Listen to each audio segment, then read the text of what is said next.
ये है talks news network और आप देख रहे हैं पॉलिटॉक्स, राजनीति का कच्चा चिट्ठा।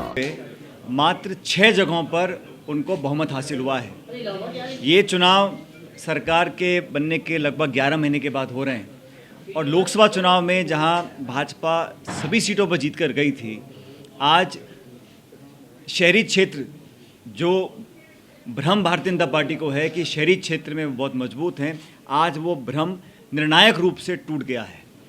जनता ने कांग्रेस पार्टी की सरकार और कांग्रेस पार्टी के संगठन विचारधारा को संपूर्ण आशीर्वाद दिया है। ऐतिहासिक बहुमत मिला है। पिछले कई चुनावों में इतना बहुमत कांग्रेस पार्टी को नहीं मिला। 49 जगह चुनाव हुए, वहाँ अधिकांश जगहों पर स्पष्ट बहुमत कांग्रेस पार्टी को मिला है। काफ़ी जगहों पर कांग्रेस सबसे बड़ा दल बनकर उभरा है और 26 तारीख को जब चुनाव होगा चेयरपर्सन का और वाइस चेयरमैन का 27 तारीख को, मुझे पूरा विश्वास है कि सहयोगी पार्षद, निर्दलीय और सब लोग मिलकर कांग्रेस पार्टी का बोर्ड बनाएंगे। ये चुनाव इस बात को भी दिखाता है कि भाजपा की जो केंद्र की सरकार की नीतियां हैं, जो आर्थिक मंदी से आज पूरा देश जूझ रहा है, जो बेरोज़गारी और नोटबंदी और जीएसटी को गलत तरह से लागू करने के जो परिणाम हैं, वो जनता के सामने हैं। आप सभी को जानकारी है कि कल 21 तारीख को पूरे प्रदेश भर में हर जिला मुख्यालय पर कांग्रेस के कार्यकर्ता एक धरना करेंगे, ज्ञापन देंगे आदरणीय प्रधानमंत्री जी को, और 28 तारीख को जयपुर शहर के अंदर एक राज्य स्तरीय आंदोलन हम लोग करेंगे सरकार की नींद खोलने के लिए। जनता की आवाज़ बनकर कांग्रेस पार्टी हमेशा की तरह पब्लिक की डिमांड को सामने रखेगी। जब कांग्रेस पार्टी विपक्ष में थी तब भी लगातार हर उपचुनाव और हर चुनौती का सामना करते हुए जनता ने हमको आशीर्वाद दिया और मुझे खुशी इस बात की है कि कांग्रेस संगठन जितना सक्रिय विपक्ष में था, उतनी तत्परता से, उतनी मेहनत से आज सत्ता में रहने के बावजूद जनता से जुड़ाव बना हुआ है। क्योंकि सरकार हमारी जो है, हम नीति निर्माण कर रहे हैं, लेकिन जो संदेश जनता तक पहुंचाना है, जो बूथ, गांव, ढाणी, शहर, कस्बा, मोहल्ले में मतदाताओं को बूथ तक ले जाना, अच्छे लोगों का चयन करना, जिले के जिम्मेदार नेताओं को जिम्मेदारी देना और सरकार और संगठन का समन्वय बनाकर जो चुनाव प्रचार हमने लड़ा, भावनात्मक मुद्दों को हवा देने की पूरी कोशिश बीजेपी ने करी।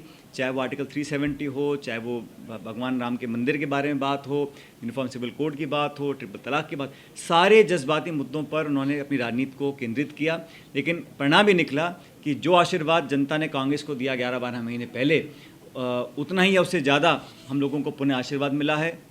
मैं जनता का, कार्यकर्ताओं का, मतदाताओं का बहुत आभारी हूं कि कांग्रेस पार्टी पर पुनः उन्होंने विश्वास व्यक्त किया है और हमारे संगठन के तमाम नेताओं ने, जिन्होंने दिन रात मेहनत करी है, हमारे प्रभारी, हमारे ऑफिस बेरर्स, हमारे ज़िले के, ब्लॉक के, प्रदेश के नेताओं ने दिन रात मेहनत कर जो परिणाम आए हैं, ये बहुत संतोषजनक है। मुझे खुशी है और एक ऐसी जीत हुई है जो दिखाता है कि भारतीय जनता पार्टी आज एक खंडित विपक्ष है। वहाँ पर ना तो नीति है, ना जनता की आवाज़ सुनकर उस पर काम करने की उनकी कोई नीयत है।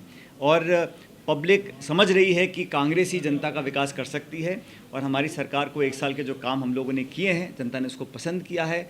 और दुनिया भर का भ्रम फैलाने की कोशिश जयपुर से दिल्ली तक विरोधी नेताओं ने करी है, लेकिन हम लोगों का जो मत रहा, जो हम लोगों ने जीवन संपर्क बनाए रखा, उसका परिणाम है कि आज एक भारी बहुमत के साथ अधिकांश जगहों पर कांग्रेस पार्टी का बोर्ड बनने जा रहा है। और ये उनके लिए भी सबक है जो लोग राजनीति करते हैं सिर्फ बयान देने से या औरों पर उंगली उठाने से या बदले की भावना से काम करते हैं। आज सोनिया गांधी जी, राहुल गांधी जी, प्रियंका गांधी जी की जो सुरक्षा में कटौती की गई है, वो हीन भावना से करी गई है। जनता सब देख रही है। तो ये परिणाम बहुत सी चीज़ों को सामने लेकर आए हैं। जिस प्रकार की नकारात्मक सोच के साथ सुरक्षा को घटाना, एसपीजी को हटाना, आप सबको विदित होगा जब स्वर्गीय आदरणीय वाजपेयी साहब बहुत अस्वस्थ थे बहुत लंबे समय तक और कांग्रेस की सरकार थी, जो वाजपेयी साहब बिस्तर से निकल नहीं पाते थे, अपने घर पे बहुत लंबे समय बीमार रहे, तब भी कांग्रेस सरकार ने कभी एक नकारात्मक सोच के साथ काम नहीं किया। क्योंकि प्रधानमंत्री और एक पूर्व प्रधानमंत्री का पद गरिमा होती है और गांधी परिवार को हमेशा एक थ्रेट रहा है। इंदिरा जी और राजीव जी की शहादत को कौन भूल सकता है, बावजूद उसके इस प्रकार की नकारात्मक कार्रवाई करी। तो ये जो परिणाम आए हैं, इन सब बातों का समावेश है कि आर्थिक नीति आपकी बिल्कुल विफल रही, आपने नेगेटिव पॉलिटिक्स करी है, दमन की राजनीति करी है और नौजवान आज समझ चुके हैं कि ये भाषण देकर, बड़े बड़े इश्तिहार छापकर आप राजनीति कर रहे हैं, लेकिन धरातल पर आप वो डिलीवर नहीं कर पा रहे हैं जो आपने वादे किए थे। हमारी सरकार ने जन घोषणा पत्र जो बनाया था उस पर हम लोग पूरी तरह काम कर रहे हैं और मुझे खुशी है कि सरकार ने बहुत गंभीरता से हर वादे को पूरा करने का काम किया। और शहरों के चुनाव में ये अक्सर धारणा बनती थी कि कांग्रेस शायद इतना बेहतर नहीं कर पाएगी, लेकिन हमने जयपुर शहर में हमने 5 विधानसभा सीटें जीती हैं और अधिकांश नगर पालिकाओं में और नगर निगम में हमारा अच्छा प्रदर्शन रहा। और जहां पर हम लोग नहीं भी जीत पाए हैं वहां पर भी कांग्रेस ने अच्छा चुनाव लड़ा और कोई बहुत ज़्यादा अंतर नहीं रहा। इसलिए 26 तारीख 27 तारीख को जब परिणाम आएंगे, मुझे पूरा विश्वास है कि जितना अब तक आंकड़े सामने आए हैं उससे कहीं ज़्यादा इकाइयों पे कांग्रेस पार्टी का कब्जा रहेगा। ये मानिए कि भाजपा से मोह भंग हो रहा है। मोह भंग तो 12 महीने पहले ही हो गया था, जब राजस्थान में, मध्य प्रदेश में, छत्तीसगढ़ में तमाम कैंपेन करने के बाद मुख्यमंत्रियों ने करा, प्रधानमंत्री जी ने किया, लखनऊ के हमारे माननीय मुख्यमंत्री जी खूब यहाँ पे आके घूमे थे, पूरी ताकत लगाई थी, फिर भी 165 से वो 70 पे आके रह गए थे भाजपा राजस्थान के अंदर। तो मोह भंग हो चुका है और अब हमारी सरकारों का जो काम है, संगठन ने जो दिशा दी है लोगों को, मुझे कहने में कोई संकोच नहीं है कि जिन लोगों ने विपक्ष में रहते हमारे साथियों ने, और मैं अपनी बात नहीं कर रहा हूँ, लेकिन जो गांव ढाणी कस्बे में, मोहल्ले में, गली में कांग्रेस का कार्यकर्ता है जिसने मजबूती के साथ काम किया पिछले 5 साल विपक्ष में और साल भर सत्ता में रहने के बावजूद भी, ये कोई नहीं कह सकता कि सत्ता में आने के बाद कांग्रेस पार्टी का जनता से कटाव हो गया, दूरी हो गई। हमारे सभी नेता मंत्री, हम सब लोग मिलकर एक लगातार संपर्क कार्यकर्ताओं से रखते हैं, जनता से रखते हैं। उसी का परिणाम है कि आज शानदार जीत कांग्रेस पार्टी की। सर, टिकट वितरण में जो फ्री हैंड दिया प्रभारी मंत्रियों को, स्थानीय नेताओं को, वो कारगर रहा? देखिए, अब आप लोग विश्लेषण करिए, लेकिन हमारी हमेशा से पॉलिसी रही कि जयपुर में बैठकर छोटे मोटे जो नगर निकाय हैं वहाँ पर हम लोग अपने पसंद नापसंद को परे कर कर जो जिताऊ व्यक्ति है और जो जिले के नेता, ब्लॉक के नेता कहते हैं, उस पर हमने निर्भर किया है। और मैंने जो प्रभारी लगाए उनकी रिपोर्ट्स आई और आंख बंद कर कर उन लोगों पर विश्वास दिया और हमेशा किया है। पिछले 6 साल से जब से मैं पार्टी का अध्यक्ष रहा हूँ, मैंने कभी भी अपना पसंद नापसंद किसी नेता की इम्पोज नहीं करी है। जो वर्कर, नेता, कार्यकर्ता, मतदाता, अल्टीमेटली वोट तो मतदाता डालते हैं, उनकी जो राय है उसी के आधार पर हमने काम किया। टिकट वितरण भी हम लोगों ने जिले स्तर पर किया, प्रभारी हमारे जो मंत्री उन्होंने किया, संगठन के सचिवों ने, महासचिवों ने किया, तो एक अच्छा समन्वय रहा टिकट वितरण का। उससे ज़्यादा महत्वपूर्ण यह है कि हम लोगों ने कभी भी नेगेटिव कैंपेन नहीं किया, हमेशा सकारात्मक सोच के साथ अपना प्रचार हमने सतीश पूनिया कह रहे हैं कि कांग्रेस ने पहली बार इतिहास रचा है कि 10 दिन बाद रिजल्ट कल आए और 26 को निकाय प्रमुखों के चुनाव होंगे, तो इसमें का दुरुपयोग। मुझे बताइए, जब निर्वाचन आयोग कुछ निर्णय लेता है, जो उनको पसंद आता है तो अच्छा है, और जो उनको पसंद नहीं आता उस पर टीका टिप्पणी करते हैं। निर्वाचन आयोग सेट करता है शेड्यूल क्या है और हम सब उसके साथ काम करते हैं। जब अब इसमें परिणाम क्या आएंगे किसको मालूम था, लेकिन हमें कॉन्फिडेंस अपने ऊपर था कि निर्वाचन आयोग जो भी रोड मैप देगा उसके अंतर्गत काम करेंगे। तो ये जब उनको पसंद नहीं है तो विरोध करते हैं निर्णय का, और जब उनको लगता है अच्छा निर्णय है तो उसकी तारीफ करते हैं। तो ये तो विरोधाभास है।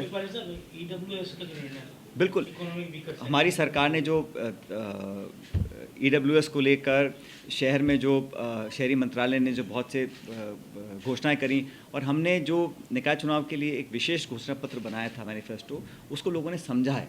चाहे पट्टा वितरण हो, नियमीकरण हो, सुवेज हो, बिजली हो, पानी हो।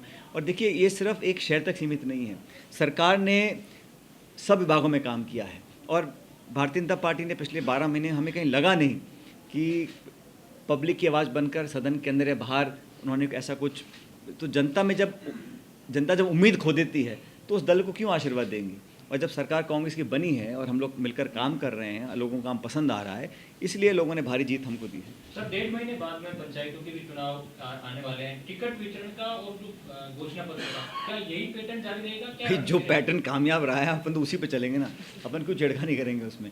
और ये एक सैद्धांतिक निर्णय है, ये सिर्फ चुनाव तक सीमित नहीं है। जब संगठन के चुनाव हुए, इससे पहले पंचायत चुनाव हुए थे, और मेरे कार्यकाल में ये दूसरा चुनाव हुआ है, हमेशा हम लोगों ने, जो हमारे ज़िले के नेता हैं, देखिए कांग्रेस या बड़ा दल जो है वो तब मजबूत है जब हमारे ज़िले के नेता ताकतवर हैं। और हम जयपुर से बैठकर अपनी मनमानी अगर थोपते हैं तो उसका पब्लिक में भी रिएक्शन होता है। ये बात को सबको समझनी चाहिए। इसलिए टिकट वितरण में भी हम लोग हमेशा जिले, ब्लॉक और धरातल के जो नेता हैं उनकी सलाह पर ही वितरण करें। क्या कह रहे हैं? देखिए, वो मैंने कहा ना, उस पर राजनीति करना अलग बात है, लेकिन जनता जनार्दन है और अंतिम निर्णय पब्लिक के कोर्ट में होता है। और पब्लिक ने अब बिना किसी संकोच के दोनों हाथों से आशीर्वाद कांग्रेस पार्टी को दिया है और धन्य है वो जनता जिन्होंने हमको काम करने का दोबारा मौका दिया है। सरकार हमारी रहेगी 4 साल तक, लेकिन दुगनी ताकत से कार्यकर्ता और हम सब लोग सरकार के लोग मिलकर काम करेंगे। एक जो बात आपने की थी, भ्रम फैलाने का काम किया, तो ये क्या हाइब्रिड को लेकर भ्रम था, क्या आपके और सीएम के बीच में कोई गैप है या कुछ और? अभी आप लोग कभी क्या बना देते हो, कभी बिगाड़ देते हो, तो आपके हाथ में है। लेकिन अब वो तो कहेंगे, उनका तो काम है, आपका तो नहीं ना काम है। आप तो 5th स्टेट हो, आप तो 4 जो स्टेट हैं 5th स्टेट हैं आप लोग। तो अब बीजेपी का काम आरोप लगाना है, आज वो झांक रहे हैं, जवाब देने को मिल नहीं रहा उन लोगों को, और दिल्ली से जयपुर तक किसी नेता ने कोई कसर छोड़ी नहीं। लेकिन ये परिणाम इस बात का है कि कांग्रेस की सरकार, जिसका मैं पार्ट हूँ, और कांग्रेस का संगठन, जिसका मुझे पार्टी ने अध्यक्ष बनाया हुआ है, हम लोग मिलकर काम कर रहे हैं। अगर ऐसा नहीं होता तो उतने बेहतरीन परिणाम कांग्रेस पार्टी के पक्ष में नहीं आते। सर, राम मंदिर के फैसले के बाद चुनाव था, ये तो बीजेपी राम मंदिर का निर्माण का निर्णय सुप्रीम कोर्ट का है। ये किसी सरकार का नहीं है, किसी दल का नहीं है, किसी व्यक्ति का नहीं है। पूरा देश 130 करोड़ लोग इस निर्णय का सहर्ष सम्मान करते हैं, स्वागत करते हैं, और भव्य मंदिर वहाँ बने, इस बात को कांग्रेस पार्टी कह चुकी है। अब उसके ऊपर राजनीति करते करते 30-35 साल हो गए थे, जनता झिक चुकी थी।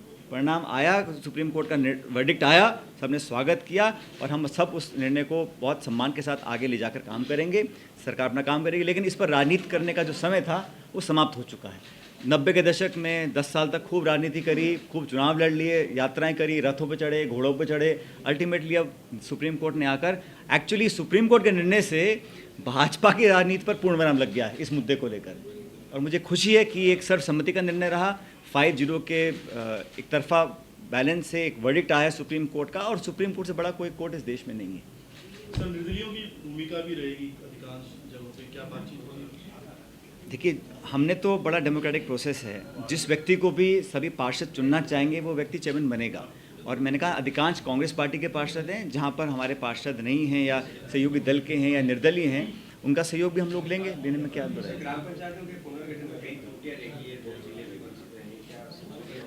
ऐसा है, ये कलेक्टर्स की रिपोर्ट, सब कमेटी की रिपोर्ट के बाद हम लोगों ने अपना नोटिफिकेशन जारी किया था। अगर कहीं छोटी मोटी कमी पेशी होगी तो संशोधन उसमें हो जाएगा, बहुत बड़ी बात नहीं है। Thank you. कैसे हैं आप? हाँ जी,